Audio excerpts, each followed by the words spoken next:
It's dope to say the road that you're on is never finished. And that sometimes when you realize you get into your purpose, you realize that you're never there. And as I have gone through this journey over the last 6 years, really deepening my spirituality, running into interesting individuals, Joe Dispenza, Terrence Howard, and many others, it has helped me understand that consciousness is not just me having an observation of the world, but it's also the world observing me. It's being able to get into a space to truly recognize my part in the whole, but that this is one whole organism. And to what Terrence said on Joe Rogan, we're just these little who's living inside of it. I'm about to unpack for you a conversation between Terrence and I where we were deep diving into understanding how the flower of life, the curve, Tetreyen, the straight lines really have created this aspect of what we call consciousness today. I do a little bit of breakdown of how we get into some of the Kabbalistic teachings and these paths, these 32 paths that live inside of the tree of life, and how that then maps into the 64 spheres inside of the flower of life. There are a couple of interesting things that I want you to note as you go into this video and listen in. One, it's an audio call, so you're just going to hear and see a couple of screenshots that we were walking through because it was pretty late as we were pathing into it, and none of us were camera ready. The other side of it is that from a numerology perspective, what we have to recognize is that there's a thing called supersymmetry. Back in the days of what we call Christ, there was this window of zero time. And all of a sudden, the universe started reflecting itself from a time perspective. One of our big keys for time is the calendar year, the 12 months. And I'll get to what I mean by those 12 months in a minute. But I guarantee you, they weren't counting down to zero when they were prior to Christ. But conveniently, it was relabeled. Why? Because there's this thing called Messianic consciousness that was reflected in the story of Christ. Doesn't mean whether you're Christian or Islamic or Hindu or whatever it might be, but the world started to change the way it viewed things based on how this reflection worked. That's why we have these prayer hands. It's a reflection. Okay, these hands are my right hand, my left hand, but they match and they reflect each other, but they're two very separate things. One is the giver, one is the receiver. And so in this window of time where things started to reflect themselves, what started to take place is that this Messianic consciousness started to look back at itself and start to expand and expand and expand based on the human-centered awareness that we had. We get caught in these straight lines, which is the abomination or the original sin. There's nothing wrong with straight lines outside of the fact that for us to understand consciousness or things of ourselves, if we get trapped in them, we are only approximating because there's no way that I can make a straight line turn into a curve. What Terrence unpacked for us on Joe Rogan and what he's about to unpack for you here as we go through this conversation is a deeper understanding of how these things work. And what my role is to help explain how this maps into consciousness and show us practical applications for our everyday life, how it works for us individually as human beings, so that as we have the ability to apply this to anything that we do, we can understand why it was constructed that way. Once you can see that, you start to see the miracle in everything, and it becomes less of a lofty woo-woo thing, and it becomes very scientific, and it allows us to truly become alchemizers of our life. Now, it's less about, hey, do these 5 chants and you're going to manifest anything in your dreams. It is very much so a process that we go through. There's a process for us being able to break our trauma, for us to be able to heal ourselves, for us to be able to live longer, for us to be able to speak telepathically to each other, for us to be able to unify under one voice. And I'll have quite a few other videos that follow up with this for how we can look at this allness of consciousness, understand our part in the game, understand the higher self that is witnessing us, understand the architect of the game. And what Terrence was able to unpack is for us to stop moving against the curvature of the universe, the plans of the universe, and create a process or an ability for us to actually move in concert with it. When we move in concert with it, what ends up happening, it allows us to become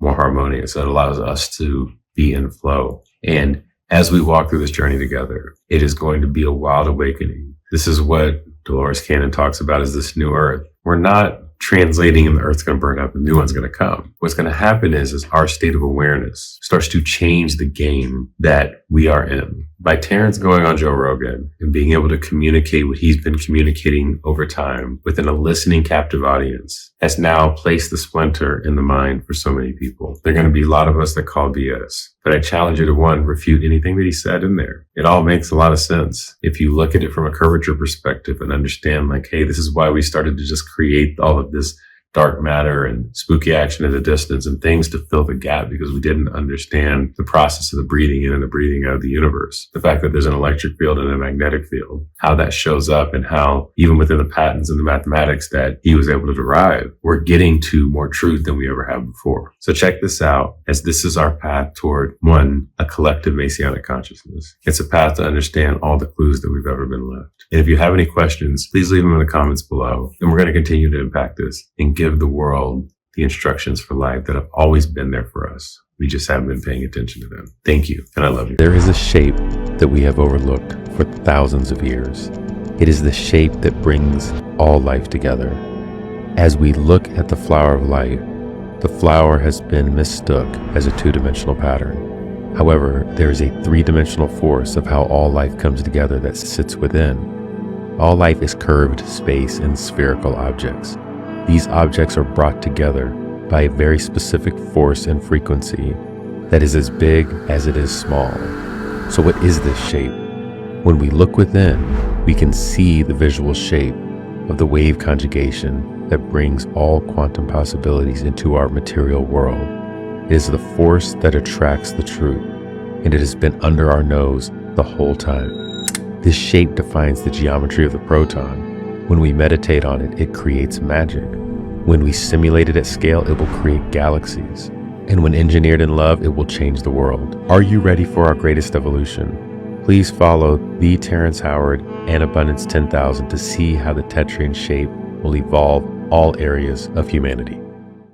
How do we remember the truth of Messianic consciousness? And walking through this interplay between all of the fractured spiritual teachings that have kind of, like, I look at it through like the Tower of Babel, right? And there was one voice, one word, one language, and it all got fractured into all these different realities.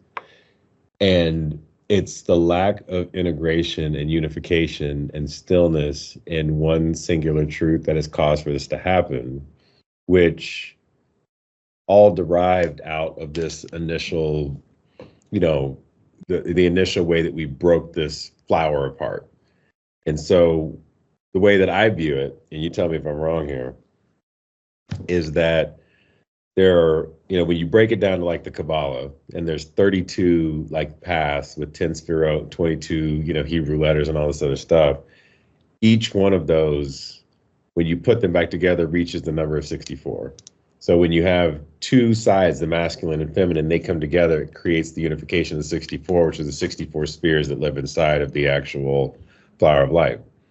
So inside of that, the magnetism that's been created by all of the curved tetrahedrons that live in the middle of that are the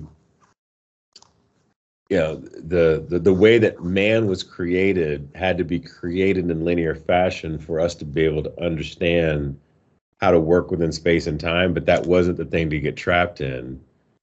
It was just the clue that we needed to get to actually override the system of linearity so that we can actually end up within this curvature to understand all the possibilities and then unify back into this oneness and then get back into the one singular language, which isn't what we've been doing up to this point. And so for us to truly become the unified Messiah, oneness of all humanity through cross space and time and all things, for us to get there, we have to actually focus on one thing.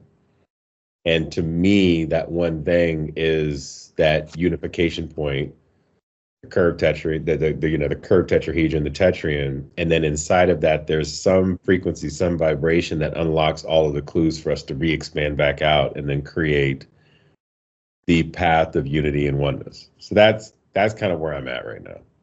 I know that was a lot of pieces. I know you. That's a lot to digest. If you got a full seminar. I know it's a lot to digest. That's why That's a lot, because each one of those statements, the Kabbalah, all of that, ends up taking people's minds into a full space.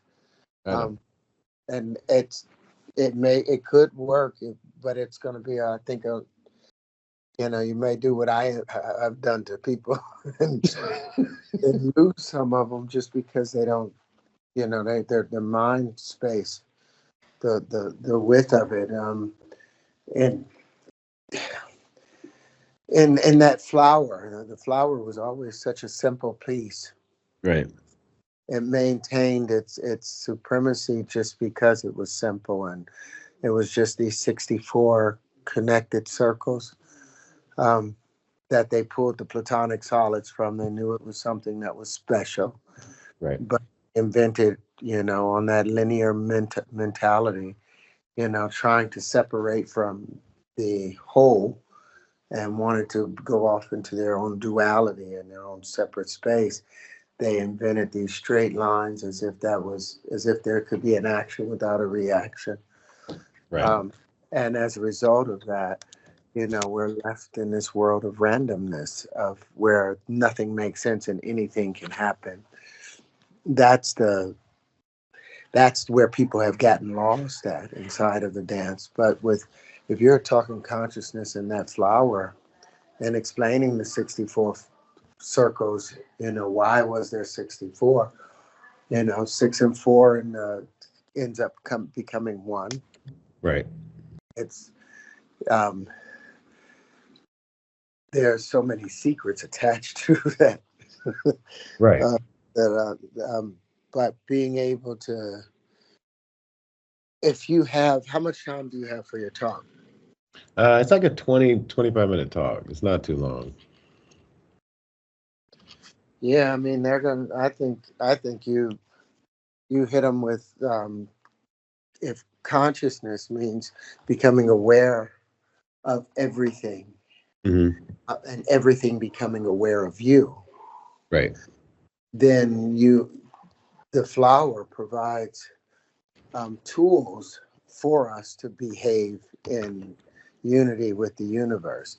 And unfortunately, it had been opened with the idea of straight lines based on Newton and his first law of everything moves in a straight line unless affected by something else. Right. Which is false. Mm-hmm. That was the thing that tripped up Einstein, because he still tried to carry on Newtonian physics and said, okay, the universe is flat, but mass creates curvature and exerts a force on it, and did not consider the ether.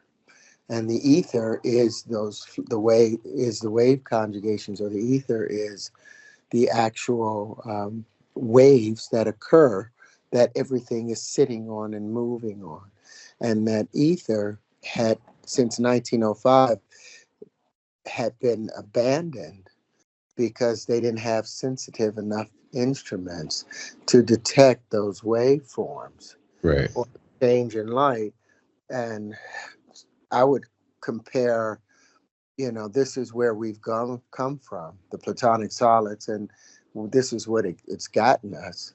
And let's see a different approach to opening the flower, without inventing anything, without doing anything else, and then use the wave conjugations. I think they'll see that. And that's the consciousness. The consciousness is being able to know, okay, now we can work in unity with the universe instead of working in opposition with it by the duality of the straight lines. They'll get the conscious portion from that. But if you have 20 minutes to present it, you could spend 10 minutes on the platonic solids and what they meant and what everybody thought they meant, with fire and earth and all of that. But these are still vague and don't really express everything, and then stick to the fact that they are non-existing structures. The flat sides of the platonic solids are things that can never occur under natural conditions in the universe, or even with man.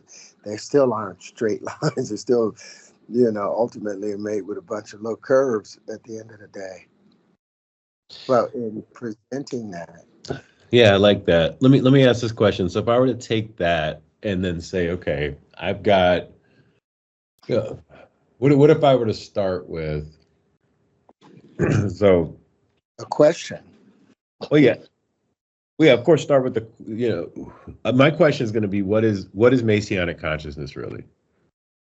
Okay, and why have we been so fascinated with the concept of Christ and Buddha, and what is it that they stood for that we can derive out of all of this ancient symbolism that gives us the codes to be able to walk down the path of what Messianic consciousness was intended to be, and how do we do that as a unified force in humanity today?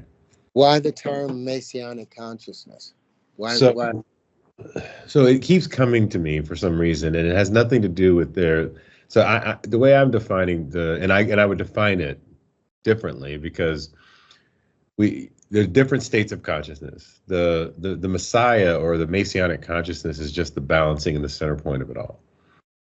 So, like, what is it? Number one, it's not Jesus, it's not Buddha, it's not any of this stuff, it's not Christ, it's not that. It's the unification of all people and all things, recognizing that we are in the middle of it all.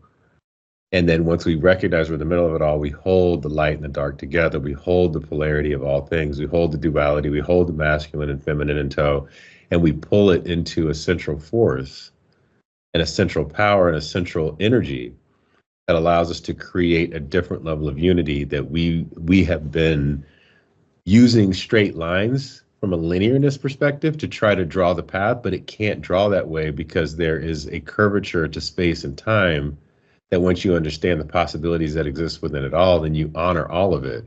You stand in reverence and gratitude of all of it. And when you learn how to work within those systems and those structures that have been left for us, then we stop going down this linear chase, because there's no more of a linear chase. It can't be that way. Yeah, that's beautiful. All of that's perfect. I believe. It's and showing that the linear path is a separation. Mm-hmm. Anytime you straight line or a wall, it's always flat and straight and separates. Yeah. Whereas curvature curvature is clumsy. Curvature does not respect privacy of space. Yeah. No private space. It's going to enclose on everyone. Yeah. And so that's a beautiful analogy, that the straight lines are what has been separating us. And then that you can, if you tie it to the Platonic solid, so it doesn't sound like you're just, philosophizing, then they'll immediately attach the science to it. But then, and they'll be like, oh, great. The Platonic solids, we know this, da, da, da, da. And then you show them that they're based on Walter Russell stuff. There are no straight lines. All energy is expressed in motion. All motion expressed in waves. All waves are curved. Right. Then once they see that, and then they're like, oh, where are we going with this? These straight lines, the Platonic solids, have kept us from being able to utilize universal energy and universal purpose and universal function. It's kept us divorced. We have divorced ourselves from the rest of the universe by utilizing the straight lines and building our fundamentals off of it. But what if they were wrong? Right. What if these are a mistake? If there are no, how are we using these flat straight line structures to define curved space? How would we ever hope to achieve anything like that? What if it is wrong? And if it is wrong, let's see another example. Let's see how we could. This is what they did 2,000 years ago, 3,000 years ago, 6,000 years ago, whenever they did this. Let's take it back to the beginning. Let's go to the flower, and then you pull up that app. And let's just take the individual pieces that make it up. Let's be good students. Let's behave like children. Let's listen to what was presented instead of adding something to the paper. Let's use the tools that were presented. Let's take the individual pieces that make it up. Right. and put them together based on universal ratios, numbers that we are all acquainted with, numbers like 4, 8, 6, 12, and 24. And what happens if we just take the triangular, curved triangular pieces and put them together? You put the first 4 together, you put the 4 of them together, you have the Tetreyen space, the negative space where 4 bubbles meet. You have the geometry of hydrogen. You have the proton. This is the first measurable space. This is the first measurable space. The next stage is what happens, okay, if we put 8 bubbles together. Right. And that's called the Huntian. And it's going from left to right. And you pull that up. They're going to get excited by then, because you'll be able, because remember the Tetreyen has 4 concave areas. Mm-hmm. You'll see that it 4 concave sides, which are the electrical sides. Yep. Because it seeks a higher pressure condition. That's that inward thrust, and it has 4 magnetic poles, and each of those and those are the vortices, those 4 tips.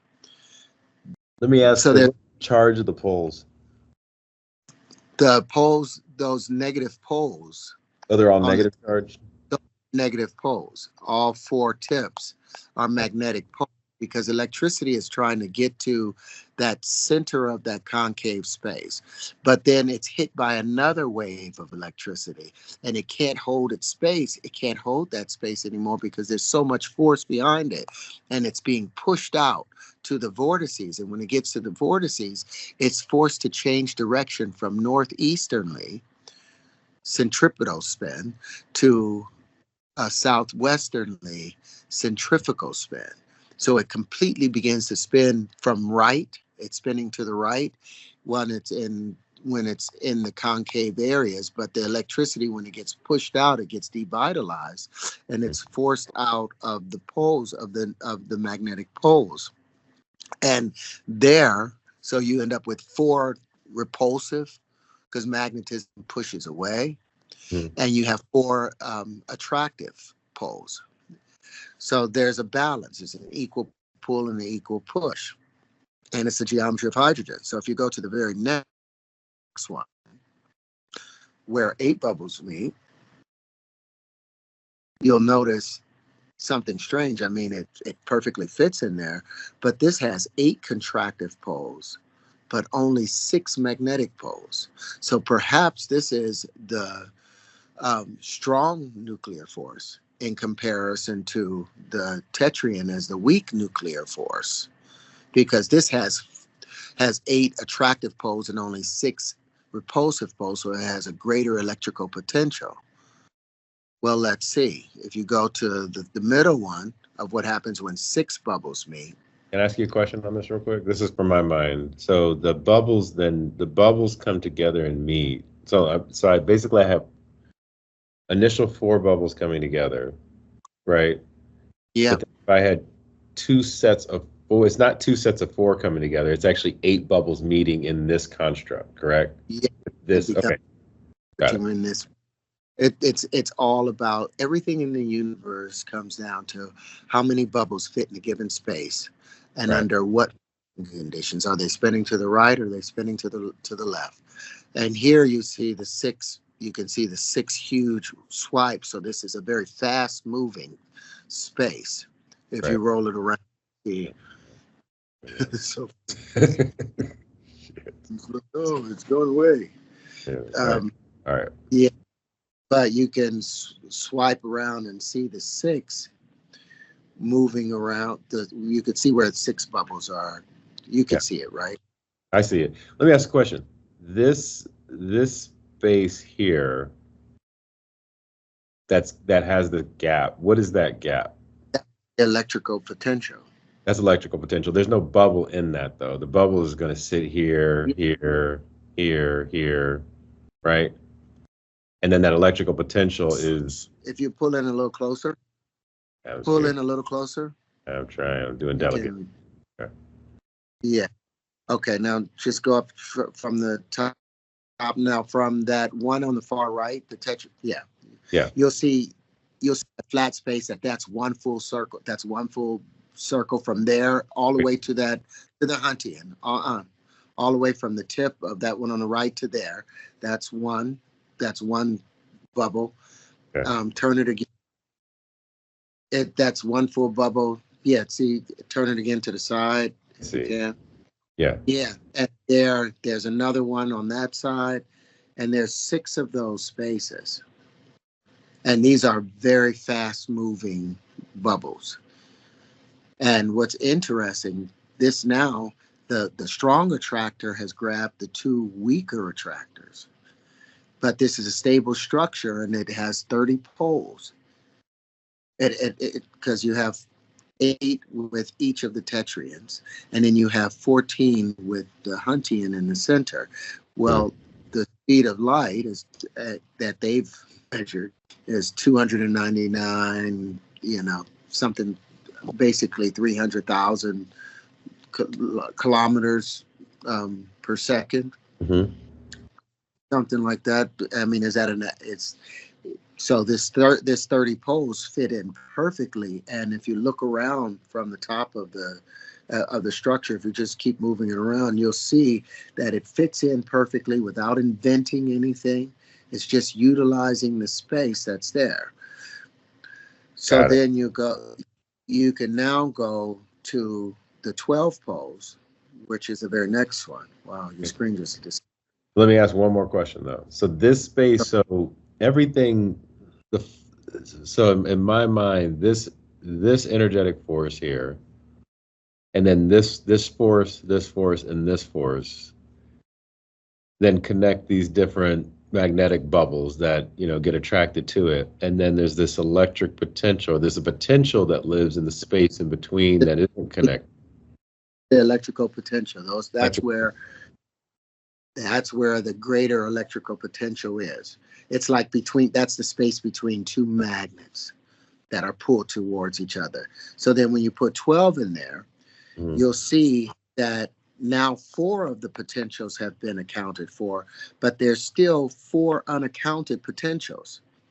You see where the electrical potential is not accounted for from the Huntian? Yeah. Those 4, but this is again a stable structure. This is a stable structure that reflects crystallization, because once we put all the pieces together, which is the next one is what happens when 24 bubbles meet. Okay. And that becomes, and just tap on it just so you'll have it. This is where 24 bubbles meet, and this becomes the Bose-Einstein condensate more than likely, because all of the potential has been accounted for. So you cannot distinguish this from the background, from the cosmic background, or from the fabric of the universe. You cannot distinguish it because there's no electrical signal coming off of it, because everything has been accounted for. So this is that final place of balance, which is called the Bose-Einstein condensate. Now, this was all done without inventing anything, just utilizing the pieces that made up the flower itself. And the bigger test of that, which I can now add to here, let me go to my thing so I just have what I need in old time. Yeah, where's old time? Come on, dude. You're not letting me pull up my stuff. Crack fiends. So all the space you see where the bubbles, so the bubbles come together, they connect, and they meet. The space that connects them, the electric force that's connecting them, is each one of these Tetreyens or Huntians that sits in the middle of this. The space in between that is the electric potential. How do you calculate that electric potential? Or do you? Based upon what's exposed. How big the bubbles are. Okay. All of it's how close are they together? The moment that happens, the greater the compression, then there's a greater electrical potential for it. I'm Mm. just trying to, why they won't, maybe I don't know what the hell is going on. I'm trying to go to my own stuff, which they will not, it's not pulling up there we go. Wow. So somebody's fucking with my phone again. Mm. Okay. Y'all keep it up. Y'all might pay attention because this is happening. You're not getting away from it. And so this is something that you can point out here. I'm sending this video over to you. That with the platonic solids, you do not have supersymmetry. There's no supersymmetry associated with it. It has a thing called discrete symmetry because you can put the hexahedrons together, the cubes together and have symmetry.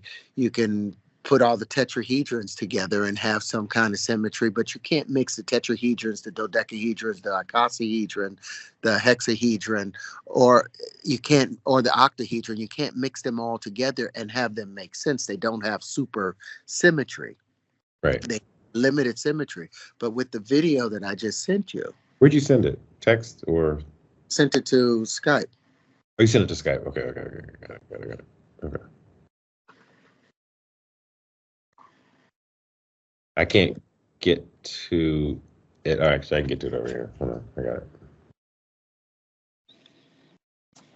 Okay. So once you tap on that, and there's a video of all of these pieces coming together, and it's damn near you can't distinguish them apart. You'll see where, it won't play the video. It's not sending. It's not. It's not even sending. Interesting. Very, very interesting. Mm-hmm. But you have the video. Do I have it? No, you do have. Well, you're about to let me do this again. I'm gonna send it to your regular phone. Okay. But I think, I have shared this video with you before, but maybe no, I did. I know I did. Send to Sean. Yeah, since y'all gonna be funny, y'all acting funny now. There we go, Sean. Boom.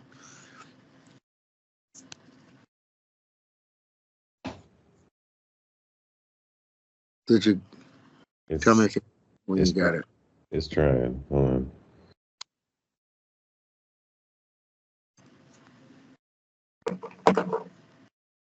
This is funny. Yeah. Oh, there we go. Okay, this. Yeah, I do have this. Okay. Yeah. But this is all of these pieces put together. And I should tell you the names of it. Where the 4 meet is Tetreyen, where the 8 meet is the Huntian, where the 6 meet, I call that the Antonian. Mm-hmm. Where the 12 meet is the Aubrian. Mm-hmm. And where the 24 meet, I call the Heavenly. Okay. The Heavenly, but here you can see all of these pieces together, minus the Heavenly, because that fits in a separate pressure condition. Right. But it still fits all of it. But you can play this and show the supersymmetry of, like, that very first shot is where the 12 are meeting, but then you'll see I put around it, you'll see where I've put 5 of those 12 bubbles meeting, the Aubrians. I put 5 of them together, and they make that little outline and make this natural star. And then you'll see where I've put, where you'll just see the whole dance. I don't know which part you're looking at. Yeah, I'm looking at that. Just kind of repeating it. Here, I can share a screen. Yeah, hold on. Let me do this. Yeah, that way I can.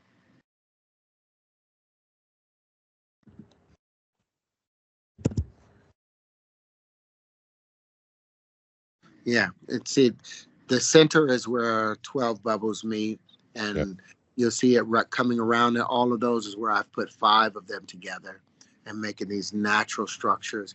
And then on this side, I've put 10 of them, and 20 of them coming together make a natural icosahedron. But all of these things combined together create a supersymmetry that you don't find with the Platonic solids. Right. That matches what we see. This is supersymmetry here in comparison to the make-believe or the invented straight lines and flat spaces that they've done. When you actually use the pieces from the flower, you end up with supersymmetry. When you create your own straight lines and separate spaces, you end up with discrete symmetry. Which one do we need for total consciousness? Total consciousness will require supersymmetry because that means everything is connected. And this shows you how everything is connected. And this is just the electric field. This isn't even the magnetic field. Remember, the magnetic field, magnetism always expands in a sphere. Electricity contracts into geometric form. So the change of that from this is what happens with the spherical, with these are the pieces from the magnetic field and what they generate. And that's that other, I'm going to send it to your regular phone again because I don't. Oh, to Sean. I forgot to put who to. I just hit send. It was like send. If we would have made it, that would have been a hell of a deal. Like, okay. I'd get off the phone at that moment. So this is the magnetic side of it, which if you have time to talk about, but you could just play this and be like, this is an expression of the magnetic field, of the expansive field, when they all come together.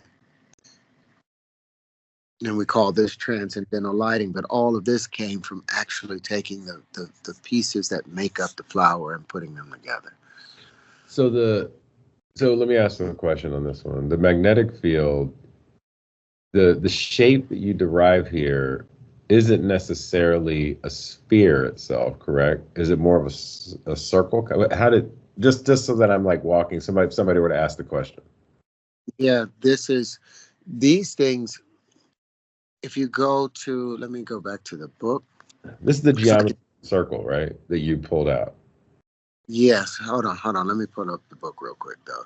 Yeah. So because I'll be able to show you the exact page on there and not walk it. There we go. Come here, pop up. There we are.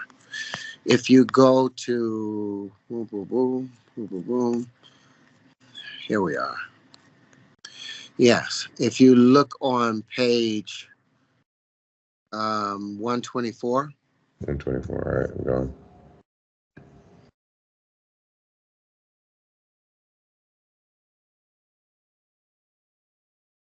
All right, I'm on it. You'll see on the left, you'll see the mirror shape. And that's the magnetic side or the feminine side of the Tetreyen. You'll see it has 6 magnetic fields. So these almost look like the petals that are petals. These are the petals that are connecting with the These are petals. You take the petals from the flower and they create the magnetic field. That's the expression. The petals tell the magnetic field. So it's not necessarily the sphere or the bubbles themselves, it's the petals. It's the petals, yes? It's the petals, but they make a sphere. The petals then make the sphere. They make it into a sphere. Because that expands out and you have all of those 6 lines of force or 6 6. Okay. And so when I stacked 4 of them together, when I connect 4 of them and then stack them on each other, that's how I made that other light. Just from taking. Okay.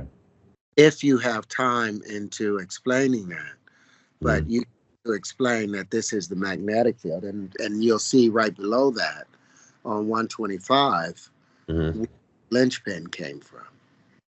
So linchpin is when you stack them together and what they ended up forming in that aspect of supersymmetry? No, the linchpin is the common space between the Tetreyen and the mirror shape, between the masculine and the feminine. It's the common factor between them. Does that make sense? Somewhat. Hold on. The linchpin is the average between the magnetic field and the electric field. It's the constitution by which it all. Okay. Is it the balance? Yes, it's the balance. Okay. Between the work.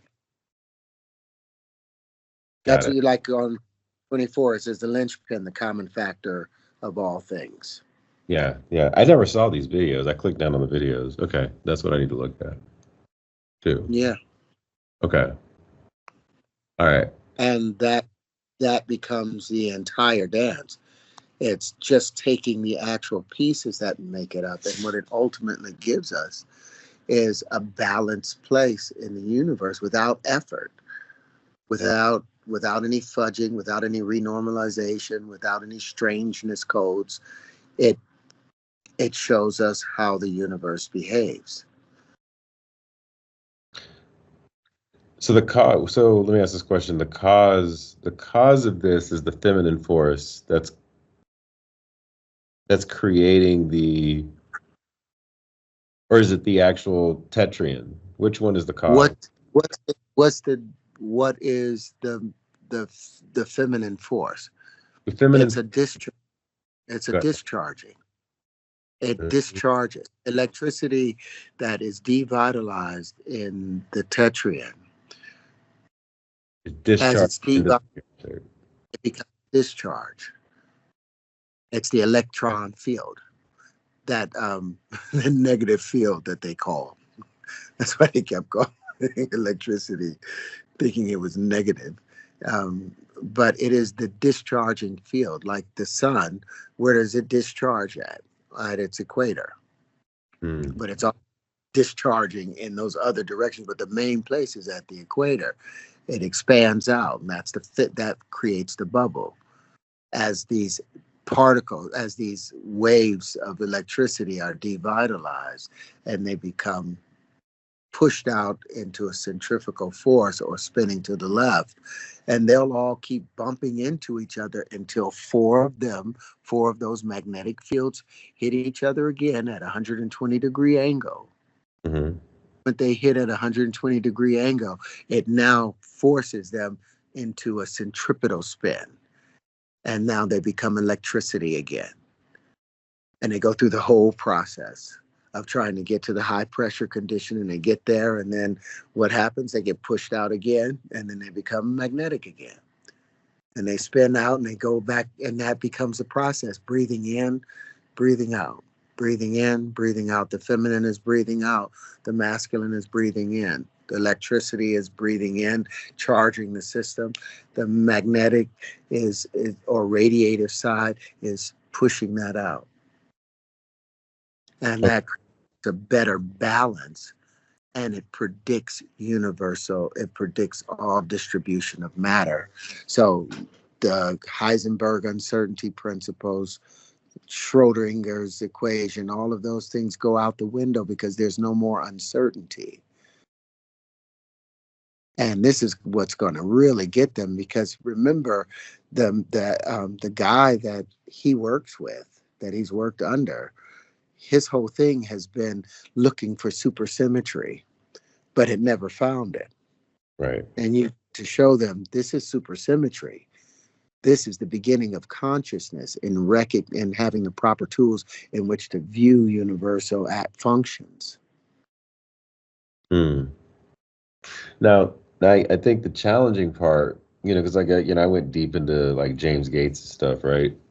And I was looking at his supersymmetry principles around like the Dogon tribe and Dinka codes and all this whatnot, which are very much so linear constructs. When I was looking at those error correcting codes, This throws that out the window because one, those are tied to a linear concept in whatever regard that they are. And it's only because the limitations of the mind say that we have to go between points A, B, C, and D in order to have that process happen. What this does is it moves it along the curve. It then makes the adjustments so that it's automatically constantly course correcting itself based on the curve itself. Us as human beings, we have to, in order for us to evolve, we can no longer, when we continue to look at it through the lens of linearity, we keep getting trapped in these straight line constructs, thus missing the mark, as we say. This is what the original sin came from. Because when we tried to snack the original, we tried to snack off of the tree of life, which is a bit of a trap because, we were, in order for our minds to not go insane, this is what I always say, is we have to have an understanding of the past, present, and future. But that's a limitation of time. And that's where we get trapped in this construct with, what we call the devil or what we call Satan or whatever you want to call it. And so first sin, the original sin was making those straight lines. Yeah. Remember, that's a beautiful, beautiful walk. And this corrects it because there's no separation in bubbles, in circles. Right. And separation, it brings everything into balance and together again. Okay. That in itself, because the Kabbalah and all of those things, takes people off into these religious walks, and it's about getting them away from the religion. Yes. The getting them away from that lie. The religion is part of that lie, the separation lie. So when you get them to here, if you can illustrate those, how these up, what is it taking these, the kids no more simple than how many bubbles coming together and under what pressure conditions, whether it's 4, 6, 8, 12 or 24 bubbles. That's as complicated as it gets. Why does it, let me ask a question, why does it end at 24? Because everything repeats itself from there. Okay. So then it's just a recycling again at that point. It recycles back again. So then my question then is, help me understand this. You get to the 24. Where do you go from? How do you get to then? If the flower of life has the 64, 64. We'll call them bubbles or spheres. What do we call it? Spheres. Spheres. So it's not necessarily bubbles. Spheres. I like saying bubbles because bubbles are more friendly. Yeah, they're more friendly than spheres seem hard, and there's nothing hard in the universe. Everything is malleable. Yeah. So then if I go from 24 to 64, how do I get from one to the other? How do I complete the actual, the construct of the flower of life to get to that 24? Where do those align? The 64 bubbles, I believe they lay out the entire structure of all the universe is coming together. These individual pieces that make it up, these are just portions of it that works inside of the dance. The 24 is doubling of the 12. It's that natural Star of David that comes together. How that fits into creating the 64, I don't know why it was always 64. I don't know. I just know the pieces that come out of it. Let me ask this question: Is there something about 2.66666 that is relevant to any of this? Nothing that comes to mind for me. Okay. That's nothing that's ever hit me. I stay with the simple things of bubbles. That's for a greater mind. There's got to be a path between the 24 and the 64. And like when I break down the 64, like the way I broke down, I'll send you this. I'm not done with it yet. I got a guy finishing it. It takes the flower of life of the 64 spheres. It then breaks the 64 into 2 sets of 32. It then takes those 2 sets of 32 and it maps them into the actual Kabbalah or the tree of life. It shows the masculine, feminine version. It shows like a man and a woman walking out of them, right? And then it shows this is how we got trapped into these straight line constructs, which is the original sin. And whenever we try to pluck off of this tree, there's this. Now, inside of let me show you this. This is a thing that I made. So I created this thing where it was like, I broke down all these different numbers inside of it. So you got like these 10 sephirot, right? You've got 12 diagonal paths, what I call time manifestation or astrology, that are like these diagonal paths. There's 12 of these. There's 3 horizontal paths that are like the Trinity. And there's also 3 vertical paths that go straight up and down that connect these things. Okay. And then you've got 7 vertical paths that are separated, what I call the Hermetics of space manifestation. So you've got 1, 2, 3, 4, 5, 6, 7. So all of the shit, the Trinity that we've been left, the 7 days of the week, the 7 Hermetic principles, the astrology, the 12 months of the year, and then the 10, commandments, 10 sephirot, 10 fingers, the whole thing. All of this is coded into this. Yeah, and this is all coded into a lie, though. Remember, these are all straight lines again. Well, yeah. It takes you back into, so it's going to feel like you're telling them. Well, hear me out. Yeah, and I still so what I tell them is that this is the original sin, though. So this is actually the tree of life, although a derived factor out of the intention of the universe. It's what we as human beings felt we needed to be created into in order for us to understand ourselves. And even though go ahead. No, you didn't. You just said it. You cut out for a second. Okay. And in order for us to be able to understand ourselves, we had to create these linear constructs. Now, when you fold these back around and you take every one of these linear lines and you turn them back into the sphere that they are, then all of this rolls into how many spheres? 32. And if I take the masculine set of those 32 and I take the feminine set of those 32 that were the Adam and Eve of creation, then at what point what happens, you put them back together and you get to 64. And you're back to the 64 spheres. Yeah, that's a decent walk with it.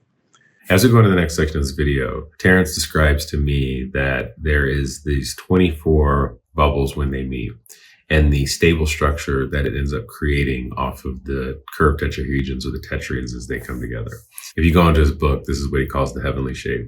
Now, one of the things that I look for is the supersymmetry of how this relates back to the 64. You'll see as you've gone through this video that we've been able to break down the number 64 to the 32, how that maps into the tree of life. What I was getting stuck with is how this 24 breaks down. Now, we've since had deeper conversations around it, but if you take the actual 24 bubbles where they meet and you split them into a masculine and feminine, you get the number 12. Well, what does the number 12 represent? The number 12 represents the calendar year, aspects of astrology, and this is our doorway to time. So when things become complete, and you have masculine and feminine coming together, and the 24 bubbles or spheres, it means that you are creating wholeness in time. That's what this 24 represents. So these are these time loops that continue to expand themselves. Now, if you subtract 64 from that 24, you end up with the number 40. Now, there's no accident that there were 40 days and 40 nights that Christ, when he was going through his walk, had to go through in order to actually reach his full self. The other 40 spheres that live outside of the 24 are essentially what we could call the waste or the exhaustion that takes place. Now, they're all purposeful because what they do as things expand and contract, they start to move and undulate within each other. So as the 24 completes itself, then another cycle works through it and it grabs the other 40 that are living outside of it, kind of like the electron field, and then it works them into the system. There never is anything that is dying. It's just a cycle of energy that's flowing in and out. So a couple of things to consider is that in order for us to become whole and be able to work with all of the different areas and opportunities of magnetism that live outside of us, we have to become masters of time, within this window of 12 in order to get us to the wholeness of ourselves. So as you listen to this, you'll hear us unpack it, and we kind of break down into the number 40 and the number 12. But this is the reason why that 24 is the completion number that lives inside of the flower of life. The missing piece of it is that I've got the universe starts to repeat itself in cycles of 24.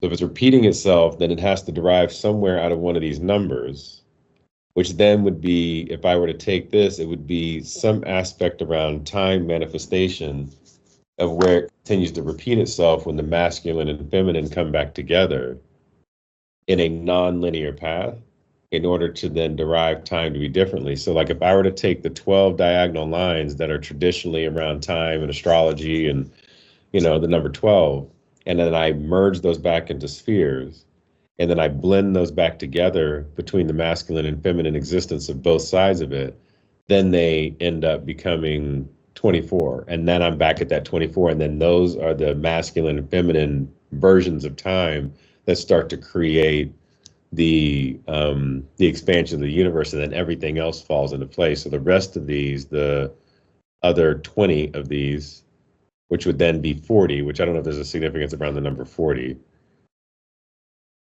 I don't know if it is or isn't.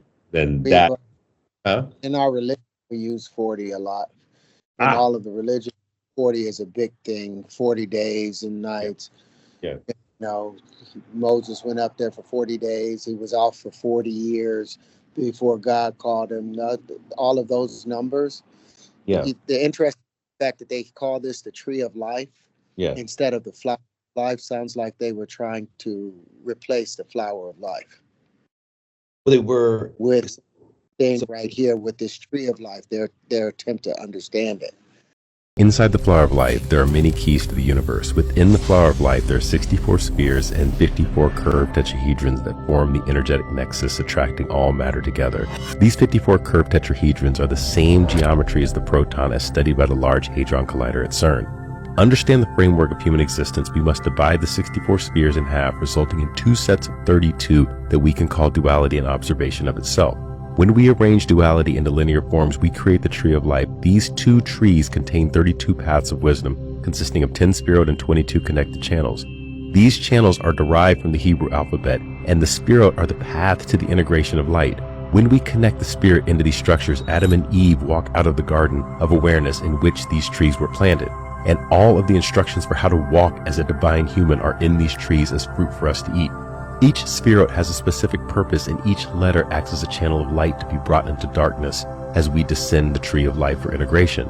To unite humanity, we must remember our ancient origins and understand the frequency connected to the curved tetrahedron. By focusing on this, we can bring all space, time, and spirit together. The flower of life and the tree of life contain deeper understandings across astrology, Hermetic principles, and the Holy Trinity, which have formed the foundation for religions and modern mystics for generations. Humanity is evolving, and through this code we are ready to unify as the united Messiah, embracing all that has been embracing us since the beginning of time and becoming the connected oneness.